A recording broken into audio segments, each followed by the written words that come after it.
പ്രധാനമന്ത്രി മാതൃവന്ദന യോജന പ്രകാരം രണ്ടാമതായി ജനിക്കുന്ന കുട്ടി പെൺകുട്ടിയാണെങ്കിൽ ലഭിക്കുന്ന ധനസഹായം എത്ര? 6000 രൂപ. ഗർഭിണികൾക്കും മുലയൂട്ടുന്ന അമ്മമാർക്കും വേണ്ടിയുള്ള കേന്ദ്ര സർക്കാർ പദ്ധതിയാണ് ഇത്. മിഷൻ ശക്തിയുടെ ഭാഗമായാണ് രണ്ടാമത്തെ പെൺകുഞ്ഞിന് ധനസഹായം നൽകുന്ന വ്യവസ്ഥ ഉൾപ്പെടുത്തിയത്. ചൊവ്വ ഗ്രഹത്തിലേതിന് സമാനമായ സാഹചര്യങ്ങൾ പഠിക്കുന്നതിനായി ISRO ഹോപ്പ് എന്ന പേരിൽ അനലോഗ് ബഹിരാകാശ ദൗത്യം ആരംഭിച്ചത് എവിടെ? ലഡാക്കിലെ സോക്കാർ താഴ്വരയിൽ.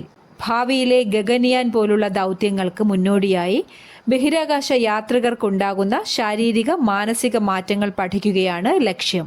ഇന്ത്യൻ വ്യോമസേനയ്ക്ക് വേണ്ടി സ്പെയിനിൽ നിന്ന് വാങ്ങുന്ന C-295 വിമാനങ്ങൾ മേക്ക് ഇൻ ഇന്ത്യ പദ്ധതിയുടെ ഭാഗമായി ഇന്ത്യയിൽ നിർമ്മിക്കുന്ന company Tata advanced systems limited. ഗുജറാത്തിലെ വഡോദരയിലാണ് വിമാനങ്ങൾ നിർമ്മിക്കുന്നത്. കരാർ പ്രകാരം ആകെ 56 വിമാനങ്ങളിൽ 16 എണ്ണം സ്പെയിനിൽ നിന്നും 40 എണ്ണം ഇന്ത്യയിൽ നിന്നും നിർമ്മിക്കും.